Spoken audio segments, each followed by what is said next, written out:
Hello दोस्तों, स्वागत है आप सभी का दिशा 2.0 पर। दोस्तों, नंबर सिस्टम का आज ये मेरा थर्ड लेक्चर है। तो नंबर सिस्टम में अभी तक हमने जितना भी पढ़ा है उससे आगे का इस क्लास में डिस्कस करने वाले हैं। पिछली क्लास में हमने बात किया था इंटीजर्स के ऊपर। तो आज की क्लास को हम लोग स्टार्ट करेंगे नेचुरल नंबर मीन्स प्राकृतिक संख्याओं से। तो प्राकृतिक संख्याएं जो हैं वो आपकी कहाँ से स्टार्ट होती हैं?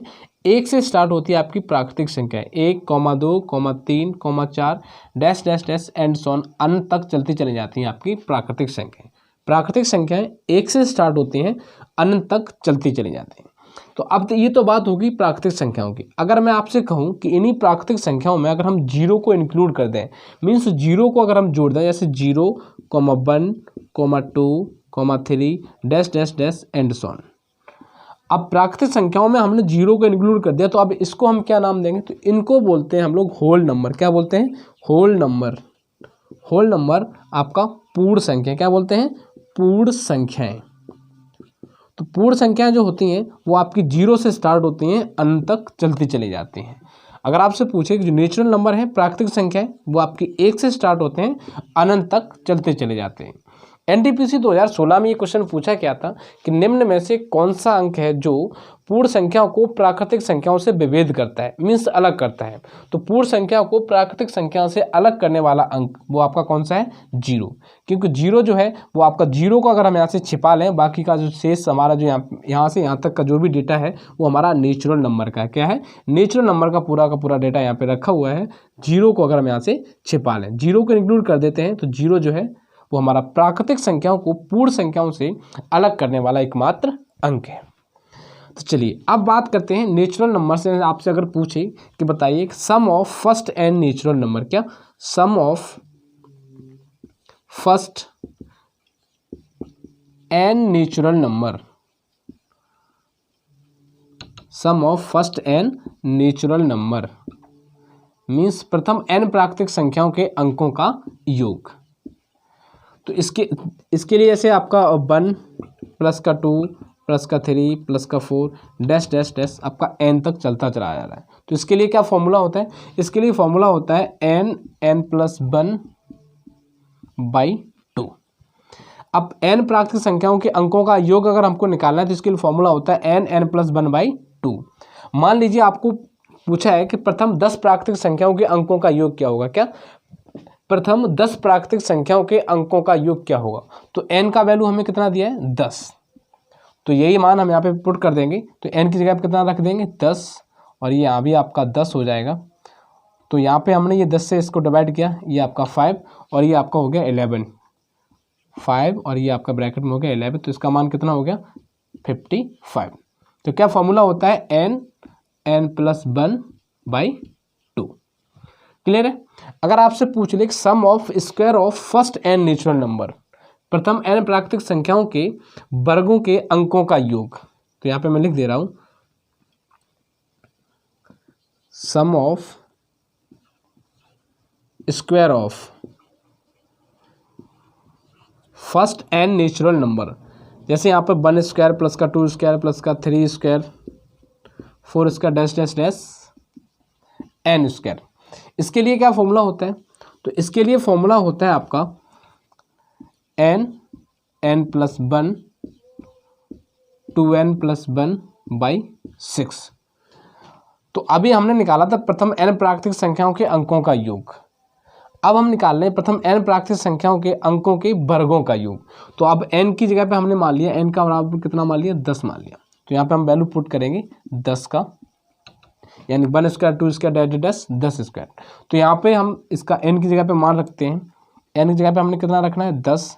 तो 10 प्लस का 1 और इधर आपका 2 इंटू 10 प्लस का 1/6। तो आप इसी तरह इसको काउंट कीजिए। ये आपका देखिए यहाँ पे 2 3 6 और 2 पंजे 10। 10 और 1 ये आपका 12 हो गया, 5 और ये 11 और इधर हो गया आपका 21। कितना हो गया? 21। और नीचे आपका लिखा है 3। तो 3 से आपका ये 27, ये आपका 3 कट जाएगा आपका कितने बार? 3 सत्ते 21, 7 बार आपका ये कट जाएगा। अब 7 पंजे 35, 35 का आपका मल्टीप्लाई करना है कितने में? 11 में। तो 11 पंजे 55 का 5 और 11 तिया 33, 33 और 5 38, 85। कितना आ रहा है 385। ठीक है, यहाँ से हमने इसको नीचे दिख रहा होगा शायद आपको, आई होप नहीं दिख रहा तो मैंने इधर लिख दिया है 385 इसका आंसर हो जाएगा। अगर आपसे पूछे प्रथम n प्राकृतिक संख्याओं के वर्गों का योग, तो इसके लिए फॉर्मूला यूज करते हैं n+1 2n+1/6। आपसे अगर पूछता है कि प्रथम n प्राकृतिक संख्याओं के अंकों का योग, तो इसके लिए हमने फॉर्मूला आपको बताया, जैसे आपका n+1/2। अब अगर आपसे पूछे कि बताइए प्रथम n प्राकृतिक संख्याओं के अंकों के घन का योग, यहाँ पे जैसे आपको करना होगा कि sum of cube of n natural number, sum of cube of first n natural number. तो प्रथम n प्राकृतिक संख्याओं के अंकों का घन का योग क्या होगा, उसके लिए फॉर्मूला क्या होता है, जो फॉर्मूला हमने आपको पहले बताया था कि प्रथम n प्राकृतिक संख्याओं के अंकों का योग, ये फॉर्मूला होता है आपका n+1/2। तो हमें करना क्या होता है, इसी का स्क्वायर कर देते हैं, क्या पूरे का स्क्वायर कर देते हैं। जैसे हमें आप निकालना हो, क्या निकालना हो, यहाँ पे जैसे 1 का क्यूब प्लस के 2 का क्यूब प्लस 3 का cube plus dash dash dash n का क्यूब। अब हमें इनके अंकों के योग का घन का क्यूब हमें निकालना है, sum of cube of first n natural number.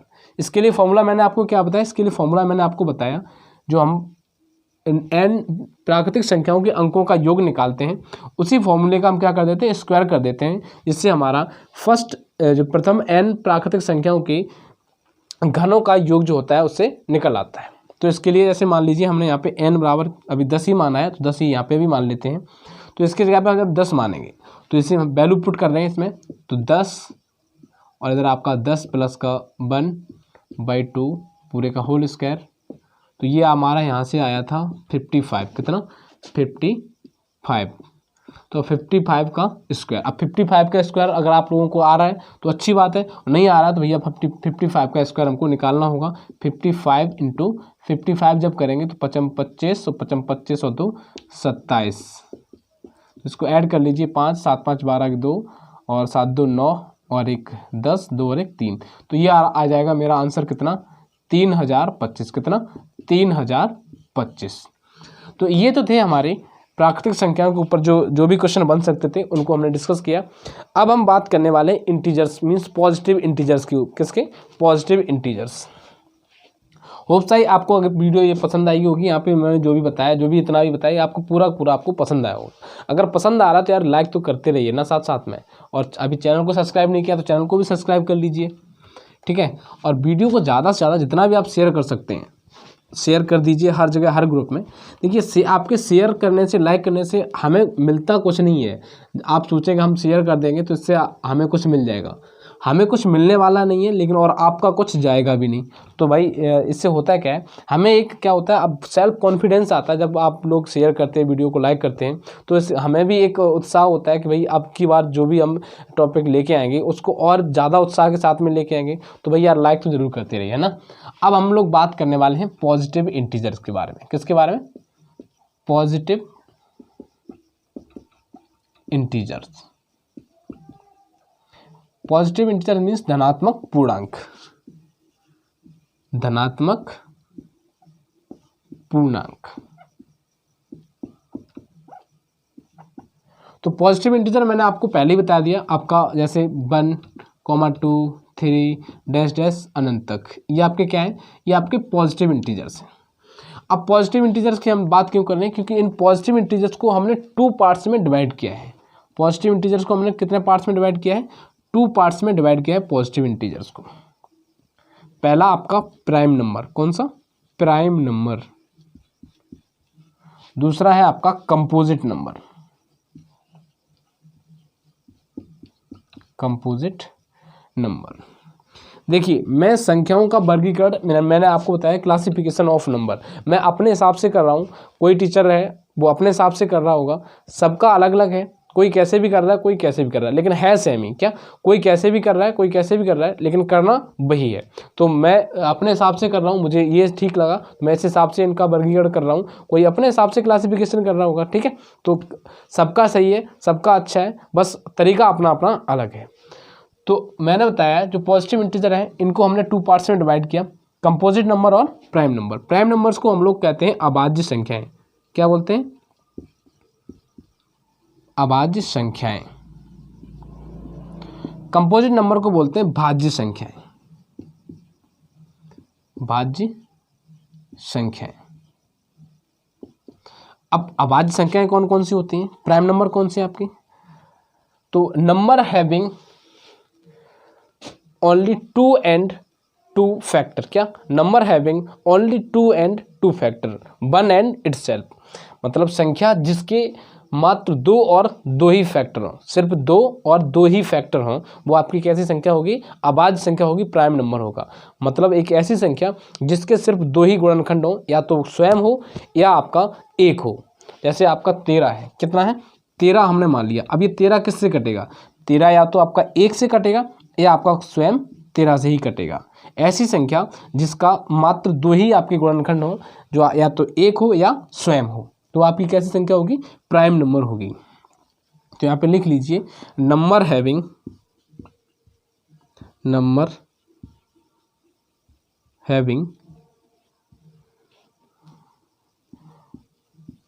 Only and only 2 factors, bracket में लिख लेना 1 and itself, 1 and itself।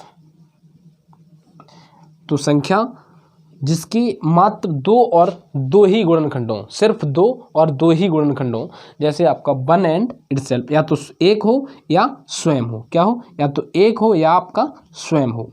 जैसे फॉर एग्जाम्पल के लिए मैंने आपको बताया, संख्या हमने ले लिया 13। तो 13 या तो 1 से कटेगी या आपकी 13 से कटेगी। एग्जाम्पल के लिए आप 17 ले लीजिए, तो 17 आपकी किससे कटेगी? या तो 1 से कटेगी या फिर आपका 17 से कटेगी। अब आपसे अगर पूछे कि भाई बताइए, जो प्राइम नंबर्स के बारे में बात कर रहे हैं, तो प्राइम नंबर सबसे छोटा प्राइम नंबर कौन सा होता है? सबसे छोटा प्राइम नंबर्स जो है वो आपका 2 है। क्या है? सबसे छोटा प्राइम नंबर्स, मैं ऊपर लिख रहा हूं,